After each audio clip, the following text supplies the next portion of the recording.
സാറേ, സോളാർ സമരം വീണ്ടും നമ്മുടെ മുന്നിലേക്ക് വരികയാണ്. പുതിയ കഥാപാത്രങ്ങൾ, നമ്മൾ ആ സമരവുമായിട്ട് ബന്ധപ്പെട്ട് അറിയാത്ത ചില കാര്യങ്ങളൊക്കെ രണ്ട് മാധ്യമ പ്രവർത്തകരാണ് ഇപ്പോൾ പുതിയ സംഭവവികാസങ്ങൾ നമ്മുടെ മുന്നിലേക്ക് കൊണ്ടുവരുന്നത്. ഒന്ന് ജോൺ മുണ്ടക്കയം, മുതിർന്ന മാധ്യമ പ്രവർത്തകൻ, പിന്നെ നമുക്ക് സുപരിചിതനായ ജോൺ ബ്രിട്ടാസ്, മറ്റ് കഥാപാത്ര തിരുവഞ്ചൂർ, ചെറിയാൻ ഫിലിപ്പ് തുടങ്ങിയ ആളുകളൊക്കെ വരുന്നു. LDF സെക്രട്ടേറിയറ്റ് 2 ദിവസം വളഞ്ഞ് നടത്തിയ സമരമാണ് സോളാർ സമരം. അതെല്ലാവർക്കും അറിയാവുന്നതാണ്, അതിൻ്റെ പരിണിത ഫലവും അറിയാവുന്നതാണ്. അതന്ന് ആ സമരം അവസാനിപ്പിച്ചതിനെ കുറിച്ച് ചില സംശയങ്ങളൊക്കെ ആളുകൾക്കുണ്ടായിരുന്നു. അതൊരു ഡീലാണ് എന്നുള്ള തരത്തിൽ. യഥാർത്ഥത്തിൽ അത് സത്യമാണോ? CPM-ന്റെ വരട്ടു തത്വങ്ങളിൽ നിന്ന് കേരളം രക്ഷപ്പെട്ടതിൻ്റെ ഒരു അടയാളമായിട്ടാണ് ഞാൻ ആ സമരം അവസാനിച്ചതാണ്. കാരണം എന്ന് വെച്ചാൽ അതുവരെ CPM കേരളത്തിൽ എടുത്തൊരു പോളിസി എന്ന് വെച്ചാൽ കേരളത്തിന്റെ ഡെവലപ്മെന്റിനൊക്കെ CPM വളരെ പ്രധാനപ്പെട്ട പങ്ക് വെച്ചിട്ടുണ്ട്. പ്രത്യേകിച്ച് ഭൂപരിഷ്കരണം, വിദ്യാഭ്യാസ ബില്ല്, അത് കഴിഞ്ഞിട്ടാണ് സാക്ഷരതാ പ്രവർത്തനം, ജനകീയ ആസൂത്രണം, അതൊക്കെ ശരിയാണ്. പക്ഷെ പ്രതിപക്ഷത്തിരിക്കുമ്പോൾ ഹാലളകും. നമ്മളെ പാർട്ടി ഗുണകരമല്ലാത്ത ഒരു കാര്യം സംഭവിക്കില്ല. അപ്പോൾ ഏത് വികസന പ്രവർത്തനം വന്നാൽ ഒന്നീ കൊടികുത്തല്ല ഇല്ലാത്ത കാര്യം പറഞ്ഞുകൊണ്ട് കൊടുക്കും. ഇതായും പരിപാടി IMS-ന്റെ കാലത്താണെങ്കിൽ VS-ന്റെ കാലത്താണെങ്കിൽ ഇത് ഒരു സംഭവമായിരുന്നു. പിന്നെ കർണാടനെ പോലെ അത്രയും സ്ട്രോങ് ആയ ലീഡർ ഉള്ളതുകൊണ്ടാണ് ആ എയർപോർട്ടൊക്കെ വന്നത്. ഷർമ്മയുടെ അഞ്ചത്തൂടെ ഫ്ലൈറ്റ് പോകുന്നൊക്കെ അല്ലേ പറഞ്ഞത്. പക്ഷേ അന്ന് ഇമാരുടെ ഡോഗ്മാറ്റിക് സാധനമായിട്ട് വന്നിട്ടില്ലായിരുന്നെങ്കിൽ കുറച്ചും കൂടി വികസനം കേരളത്തിൽ വരികയായിരുന്നു. അപ്പം നാടിന് എന്ത് സംഭവിച്ചാൽ നമ്മളെ പാർട്ടി എന്നായാൽ പാർട്ടിക്ക് എന്ത് ഗുണം കിട്ടും എന്നുള്ളത് അന്നത്തെ CPM-ന്റെ ലൈൻ. അപ്പം റഷ്യയൊക്കെ ഉള്ളതുകൊണ്ട് നാളെ വിപ്ലവം നടത്താൻ എന്നുള്ള തോന്നലൊക്കെ ഉള്ളതുകൊണ്ടായിരിക്കും അന്ന് ലൈൻ എടുത്തത്. പക്ഷേ പിണറായി വിജയൻ്റെ അണ്ടറിലതല്ല, പാർട്ടി റെസ്പോൺസിബിളായി. ഈ റെസ്പോൺസിബിൾ ആയപ്പോൾ എന്ത് ചെയ്തു വെച്ചാൽ നിങ്ങൾക്ക് ഈ പറയുന്ന പണ്ടത്തെ പാർട്ടിയെ കണ്ട് ശീലമുള്ളവർക്ക് നിങ്ങൾക്ക് ഇത് പിടിക്കുന്നില്ല. നിങ്ങൾ സത്യത്തിൽ പണ്ടത്തെ CPM-നെ അല്ലെങ്കിൽ VS അച്യുതാനന്ദനെയൊക്കെ ബഹുമാനിക്കും, പേഴ്സണലി റെസ്പെക്ട് ഒക്കെ ഉണ്ട്. പക്ഷെ VS എന്നുള്ള അന്നത്തെ CPM നേതാവിന് അന്നത്തെ CPM-നെയൊക്കെ റെസ്പെക്ട് ചെയ്യുന്നത് സാത്താനാണ് സത്യത്തിൽ മെഴുകുതിരി കത്തിച്ചേക്കുന്നത്. കാരണം കേരളത്തിന്റെ വികസനത്തിന് സാത്താനെ കൊണ്ടുപോകാൻ നല്ല കാര്യങ്ങളൊക്കെ ഉണ്ടാവും, പക്ഷേ കേരളത്തിന്റെ വികസനത്തിന് വലിയ ഒരു തടസ്സമായിരുന്നു അന്നത്തെ ട്രേഡ് യൂണിയൻസ്. ഇതൊക്കെ ഇല്ലാതാക്കി എന്നുള്ള പിണറായി വിജയൻ ചെയ്ത കാര്യം. അദ്ദേഹം റെസ്പോൺസിബിൾ ആയിട്ടുള്ള ഒരു പാർട്ടിയാക്കി CPM-നെ മാറ്റി എന്നുള്ള. ഇപ്പൊ പ്രതിപക്ഷത്താണെങ്കിൽ അദ്ദേഹം ഈ സമരത്തിനല്ല നമ്മുടെ വിഴിഞ്ഞം പ്രൊജക്ടിനെ അദ്ദേഹം സ്വാഗതം ചെയ്തു. നോക്കുകൂലിക്കെതിരെ അദ്ദേഹം ശക്തമായ നടപടിയെടുത്തു. ഈ പാർട്ടിയുടെ ചലിക്കുന്ന കാലുകളായിട്ടുള്ള ട്രേഡ് യൂണിയനിസ്റ്റുകളെ മൊത്തം അദ്ദേഹം പിണക്കിക്കൊണ്ടാണ് അത്തരം നിലപാടെടുത്തത്. ഇവിടെ ഈസ് ഓഫ് ഡൂയിങ് ബിസിനസ് കൊണ്ടുവന്നു. അതിന് കാണുന്ന ട്രേഡ് യൂണിയൻസിനെതിരെ പല സമയത്ത് അദ്ദേഹം നല്ല നടപടികൾ എടുത്തിട്ടുണ്ട്. വ്യവസായികൾക്ക് ഇവിടെ പ്രവർത്തിക്കാനുള്ള ധൈര്യം അദ്ദേഹം കൊടുത്തു. വ്യവസായം ചെയ്യുന്നത് തെറ്റല്ല, പാർട്ടിക്കാർക്ക് വ്യവസായമാകാം എന്നുള്ള ഒരു മെസ്സേജ് കൊടുത്തു. അങ്ങനെയുള്ള ആളുകളെ അദ്ദേഹം പ്രൊമോട്ട് ചെയ്തു. പ്രധാനമായിട്ട് VKC മുഹമ്മദ് കോയനെ പറഞ്ഞു. അല്ലെങ്കിൽ ഒരു CPM-മാരും വ്യവസായം തുടങ്ങിക്കഴിഞ്ഞാൽ പിന്നെ അവൻ പാർട്ടിക്ക് പുറത്തായിരുന്നു, ഭയങ്കര നെഗറ്റീവായിരുന്നു. നീ ഭൂശ്വാസിയായില്ലടാ മുതലാളി, ഞങ്ങളായിട്ട് പോയ ഭൂശ്വാസിയായി, ജാഗ്രത ഭൂശ്വാസി. അപ്പൊ ഇതിൽ നിന്നൊക്കെ CPM-നെ രക്ഷപ്പെടുത്തി റെസ്പോൺസിബിൾ ആയിട്ടുള്ള ആധുനിക ജനാധിപത്യത്തിന് പറ്റിയിട്ടുള്ള എന്നാൽ കമ്മ്യൂണിസ്റ്റ് മൂല്യങ്ങളിൽ ഉറച്ചു നിൽക്കുന്ന ഒരു പാർട്ടിയാക്കി ഈ പാർട്ടിയെ മാറ്റിയ പിണറായി വിജയനാണ്. Pinarayi Vijayan actually is A Xavier of communist party. മനസ്സിലായി? നിങ്ങൾ ഈ പറയുമ്പോൾ എനിക്കത് പിണറായി വിജയൻ ഒരു ബന്ധം അദ്ദേഹത്തിന് എനിക്കില്ല. ഞാൻ അദ്ദേഹത്തെ ആപ്പടെ പാർട്ടി സെക്രട്ടറി ആകുമ്പോൾ P. ജയരാജേട്ടൻ എൻ്റെ സുഹൃത്താണ്. ഞാൻ അദ്ദേഹത്തിന്റെ വലിയ ഫാനാണ്. P. ജയരാജൻ വത്സന്തില്ലെങ്കിൽ കണ്ണൂരുള്ള ഈ പറയുന്ന എന്താ പറയുക എന്തിനു പോകുന്ന നേതാക്കന്മാരുടെ ഫാനാണ് ഞാൻ. അതിൽ P. ജയരാജൻ ഉണ്ട്, വത്സന്തില്ലെങ്കിൽ ഉണ്ട്. ഇവർ രണ്ടുപേരും എൻ്റെ സുഹൃത്തുക്കളാണ്. ഈ സുധാകരൻ, നിങ്ങൾ സുധാകരൻ ഏറ്റവും കൂടുതൽ വിമർശിച്ച ഒരാളാണ്. കാരണം അത് ഞാൻ പാർട്ടി എനിക്ക് ആഭിമുഖ്യമുള്ള സമയത്ത് കണ്ണൂർ ഡിബേറ്റുകൾ വരുമ്പോൾ ഞാൻ സുധാകരനാണ്. പക്ഷെ സുധാകരൻ എനിക്ക് വലിയ ബഹുമാനമാണ്. സുധാകരൻ ആണൊരുത്തനാണ്. ഇങ്ങോട്ട് വാട എന്താ അടിക്കാൻ വന്നാൽ വാടാ എന്ന് പറയുന്ന എനിക്കങ്ങനെ ആണൊരുത്തന്മാരുടെ ബഹുമാനം എൻ്റെ ബേസിക് നാച്ചുറൽ തന്നെ. തല്ലാൻ വന്നാൽ തല്ല എന്നുള്ളത് തന്നെ. അതുകൊണ്ട് എനിക്ക് ഈ 3 പേരും വലിയ ബഹുമാനമാണ്. സുധാകരനായിട്ട് എനിക്ക് ഒരു ബന്ധമില്ല. ജയരാജേട്ടൻ എൻ്റെ സുഹൃത്താണ്, തില്ലങ്കരി ചേട്ടൻ എൻ്റെ സുഹൃത്താണ്. അപ്പം അങ്ങനെ ജയരാജേട്ടൻ അന്ന് ഈ പറഞ്ഞ പുതിയൊരു സെൻസിബിലിറ്റി, പുതിയ കാലഘട്ടത്തിൻ്റെ സെൻസിബിലിറ്റി എന്തൊക്കെയാണ് JNU വന്ന ഉടനെ. അപ്പം എന്നോട് ഒന്ന് പിണറായി സഖാവായിട്ടൊന്ന് സംസാരിക്കും, അവിടത്തേക്ക് ഡൽഹിയിലൊക്കെ എന്തൊക്കെയാണ് പൊളിറ്റിക്സ് എന്നൊക്കെ. അപ്പോൾ ഞാൻ അദ്ദേഹത്തെ പോയി കണ്ട് സംസാരിക്കും ഒക്കെ ചെയ്തു. 1-2 തവണ പിണറായി സെക്രട്ടറി ആകുന്ന സമയത്ത്. അപ്പോൾ നമ്മൾ കാണുന്ന ആളെന്ന് അദ്ദേഹം വെച്ചാൽ വളരെ എന്നെ കണ്ടപ്പോൾ തന്നെ എണീറ്റ് വരും. ഞാൻ പിണറായിയെ പറ്റി നമ്മൾ കേട്ട് ഭയങ്കര എന്താ പറയുക മുഷ്ടി, ഭയങ്കര എന്താ പറയുക മസിലൻ എന്നൊക്കെ അല്ലേ. അങ്ങനല്ല, വളരെ കാണുമ്പോൾ തന്നെ അദ്ദേഹം എണീറ്റു, തൊഴുതു, കഴിയൊന്നും ഇരിക്കാൻ പറഞ്ഞു. ഞാൻ പറയുന്ന കാര്യങ്ങളൊക്കെ അദ്ദേഹം ഒരു നോട്ടിൽ ഡയറിയിൽ എഴുതിയെടുക്കും. ഞാൻ എഴുന്നേറ്റ് പോകുന്ന അദ്ദേഹം എഴുതി നിൽക്കുന്നു.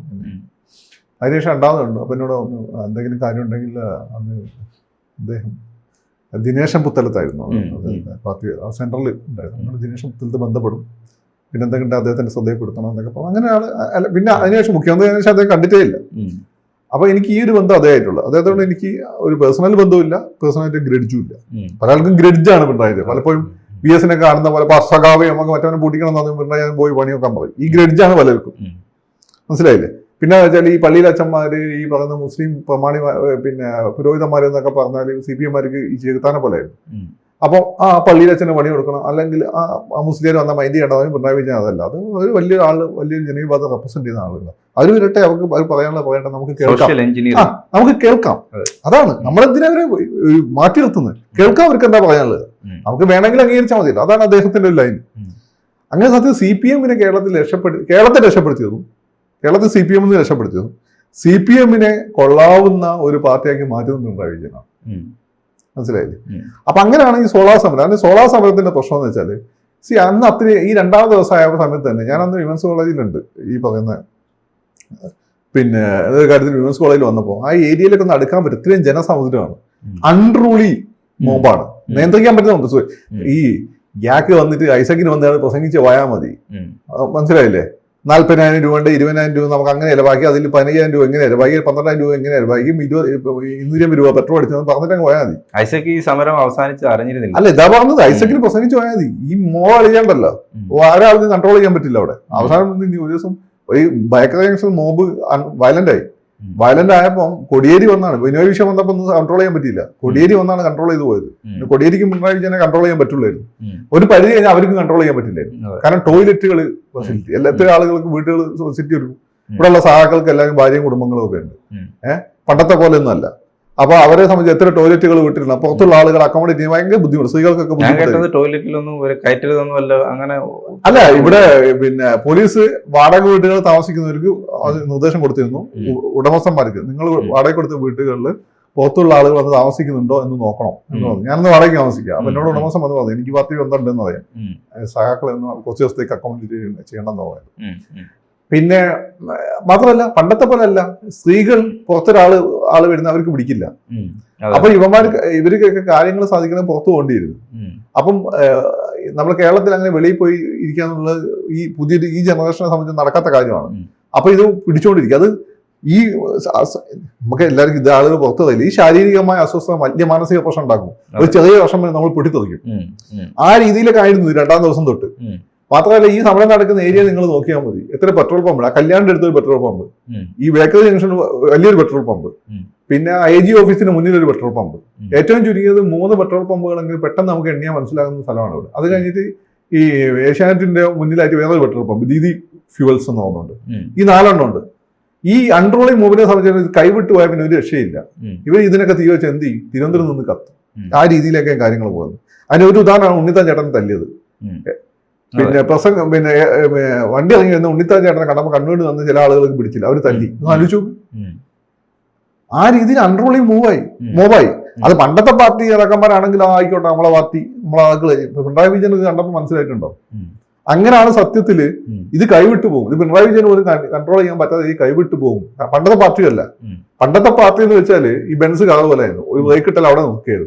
ഇപ്പോഴത്തെ പാർട്ടി എന്ന് വെച്ചാൽ മോറിസ് മൈനർ പോലെ. പണ്ടത്തെ ആ സഹാക്കളുടെ കെട്ടുറപ്പൊന്നും ഇപ്പോഴത്തെ പുതിയതായിട്ട് വന്ന സഹാക്കൾക്കൊന്നുമില്ല. പിന്നെ മോറിസ് മൈനർ പോലെ ഇവിടെ ബ്രേക്ക് ഇട്ടാൽ സമ്മാനം പോയിട്ട് നിൽക്കുള്ളൂ.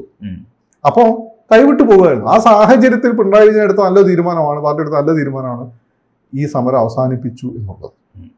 അപ്പൊ അതിൽ ഒരുപാട് ആളുകൾ ഇടപെട്ടിട്ടുണ്ടാവും. ഈ മുണ്ടൊക്കെ ഇടപെട്ടിട്ടുണ്ടാവും, ജോൺ ബിട്ടാസ് ഇടപെട്ടിട്ടുണ്ടാവും, ചെറിയാൻ ഫിലിപ്പ് ഇടപെട്ടിട്ടുണ്ടാവും. അത് ചെറിയാൻ ഫിലിപ്പ് ഞാനായിട്ട് നല്ല ബന്ധമുള്ള സമയമാണ്. ഞാൻ മിക്ക ദിവസങ്ങളിൽ ചെറിയാൻ ഫിലിപ്പ് ഞാൻ കൈരളിയിൽ പ്രോഗ്രാം ചെയ്യുന്നുണ്ടായിരുന്നു. ചെറിയാൻ പൊതുവെ കാര്യങ്ങൾ എന്നോട് പറയാറുണ്ട്. പക്ഷേ ചെറിയാനും ഗുണമുണ്ട്. ചെറിയാന് വിസ്ഫോടനാത്മകമായ കാര്യങ്ങൾ പറയില്ല. രണ്ടാമത് ചെറിയാന്റെ ഒരു ഗുണമെന്ന് ഞാൻ കണ്ടത്, ഒരു പാർട്ടിയിൽ ഇരുന്ന സമയത്ത് അറിയാവുന്ന രഹസ്യങ്ങൾ വേറൊരു പാർട്ടിയിൽ വന്നതിന് ശേഷം അവരെ നാണം കെടുത്താൻ വേണ്ടി പറയില്ല. ഇവിടെയും ജോൺ ബ്രിട്ടാസിനെ ന്യായീകരിച്ചു. ചെറിയാനിപ്പം ഉമ്മൻചാണ്ടി എന്നോട് പറഞ്ഞിട്ടുണ്ട്. ചെറിയ പല കാര്യങ്ങളും പറയുമ്പം പറയും. ചില ഘട്ടങ്ങളിൽ നമ്മൾ ചോദ്യം ചോദിക്കുമ്പോൾ മുമ്പ് പറയും, അത് ഞാൻ പറയില്ല, കാരണം അത് ആ പാർട്ടിയുടെ രഹസ്യമാണ്, അത് ശരിയല്ല. അങ്ങനെ ഒരു എത്തിക്സ് അയാൾക്കുണ്ട്. അതാണ് അയാളുടെ ദോഷവും അത് തന്നെയാണ്, അയാളുടെ ഗുണവും അത് തന്നെയാണ്. കാരണം ഇപ്പോഴത്തെ വരുന്നത് നോക്കി എങ്ങനെ മറ്റവർക്ക് പണിയാണെന്നുള്ളത് അതിന് ചെറിയാനും കിട്ടില്ല. അതുകൊണ്ടാണ് ചെറിയാൻ എവിടെയും എല്ലാവരും എവിടെയും ചെറിയാനുണ്ട്. പക്ഷെ ചെറിയാൻ ഇങ്ങനെ ചില എത്തിക്സ് ഉള്ളത് എത്താതെ പോകാൻ കാരണം അതാണ്. ഇത് എടുത്തിയാട്ടുണ്ടായി. ഇപ്പൊ കുറച്ച് കുറഞ്ഞു തോന്നും. ഇപ്പം തന്നെ കോൺഗ്രസ്സുകാരുടെ പ്രതീക്ഷ എന്ന് വെച്ചാല് ബിട്ടാസിനെ തള്ളി പറഞ്ഞില്ല. അതാണ് ഇതിന്റെ കാര്യം. അപ്പോ അത്തരം റെസ്പോൺസിബിൾ ആയ CPM കേരളത്തിന് ഇത് ഏറ്റവും വലിയൊരു സംഭാവനയാണ്. പിണറായി വിജയന്റെ ഏറ്റവും വലിയൊരു സംഭാവനയാണ് കേരളത്തിൽ. മലയാളിക്ക് മറക്കാൻ പറ്റുന്ന സംഭാവനയാണ് ആ സമരം ഒത്തുതീർന്നു എന്നുള്ളത്. അല്ലെങ്കിൽ തിരുവനന്തപുരം നിന്ന് കത്തുകയായിരുന്നു. പണ്ടൊരു ബസ് കത്തിച്ച സംഭവമൊക്കെ ഉണ്ട് 70കളിലെ മറ്റേ മട്ടന്നൂരോ മറ്റോ, അതുപോലൊക്കെ സംഭവിച്ചു പോവുകയായിരുന്നു. ഈ TP ചന്ദ്രശേഖരൻ വധവുമായിട്ട് ഇതിന് ബന്ധമൊന്നുമില്ല. അല്ല, ഇന്ന് എനിക്കറിയില്ല. പക്ഷെ ഒരു കാര്യം വെച്ചാൽ നമുക്ക് പിന്നെ ഇങ്ങനെ വിശാലാർത്ഥം നോക്കുമ്പോൾ എന്തും ഏതുമായിട്ട് കണക്ട് ചെയ്യാൻ പറ്റും. TP ചന്ദ്രശേഖരൻ കേസ് ഇപ്പൊ നിങ്ങളിപ്പോ എന്താ പറയുന്നത്, പിണറായിനെ പ്രതി ഇറക്കുമായിരുന്നോ? ഇല്ല, അതാണ് ഉദ്ദേശിക്കുന്നത്. അത് ആരും ഉദ്ദേശിക്കുന്നത് നടക്കുകയല്ല. കാരണം അത് ഗൂഢാലോചന കേസാണ്. ഗൂഢാലോചന കേസ് തെളിയിക്കാൻ വളരെ ബുദ്ധിമുട്ടാണ്. മനസ്സിലായില്ലേ? അപ്പൊ ഗൂഢാലോചന മാത്രമല്ലേ പ്രതികൾക്കാൻ നിങ്ങൾക്ക് പറ്റുള്ളൂ, ഉദ്ദേശം ഉണ്ടെങ്കിൽ. അത് അത്ര എളുപ്പമൊന്നല്ല. പോലീസിന് തന്നെ അറിയാം അത്ര എളുപ്പമൊന്നല്ല. അത് തെളിയിക്കുന്നത് അത് വളരെ ബുദ്ധിമുട്ടാണ്. പിന്നെ പിണറായിനെ പോലെ ആളെ വെറുതെ പ്രതികരണത്തെ കഴിഞ്ഞാൽ അതിന്റെ തെളിവൊന്നുമില്ലെങ്കിൽ അത് തിരിച്ചടിക്കും, ബാക്ക് ഫയർ ചെയ്യും. രണ്ടാമത്തെ കാര്യം, നിങ്ങൾ ഈ രീതിയിൽ പോകണം. ഇന്ദിരാഗാന്ധിന്റെ രാജീവ് ഗാന്ധിന്റെ വധത്തിലൊക്കെ ആരൊക്കെ പിടിച്ച് പ്രതികേൾക്കേണ്ടി വരും? പല വിദേശ രാജ്യങ്ങളിലെ രാഷ്ട്രത്തലവന്മാര്, ഇവിടെയുള്ള പല വലിയ ആളുകളെ പ്രതികേൾക്കേണ്ടി വരികയായിരുന്നു. അതുപോലും നടന്നിട്ടില്ല. അപ്പൊ അതുകൊണ്ട് അതൊന്നല്ല. ആ സമരം എന്ന് വെച്ചാൽ ആ സമരം BSന്റെ നിർബന്ധം കൊണ്ട് തുടങ്ങിയൊരു സമരമാണ്. ആ പാർട്ടിക്ക് അതിൽ വലിയ താല്പര്യം ഉണ്ടായെന്ന് എനിക്ക് തോന്നിയിട്ടില്ല. അന്നേരം ന്യൂസ് അത് രീതിയിൽ തന്നെ വന്നു. ആ രീതിയിലാണ്. അപ്പോൾ അത് പണ്ടത്തെ ജനറേഷൻ നടത്തിയ ഒരു സമരമാണ്. ആ പണ്ടത്തെ ജനറേഷന്റെ സമരം പുതിയ ജനറേഷൻ ഏറ്റെടുക്കുമ്പോൾ പഴയ അമരാവതി സമരം പോലെ ഒന്ന് കൺട്രോൾ ചെയ്ത് കൊണ്ടുപോകാനും പറ്റില്ല. അത് ഒരു വലിയൊരു പൊട്ടിത്തെറി കലാപമായി മാറും. അതിൽ നിന്ന് പിണറായി വിജയൻ രക്ഷപ്പെടുത്തിയ അദ്ദേഹത്തോട് നന്ദി പറയണം നമ്മൾ.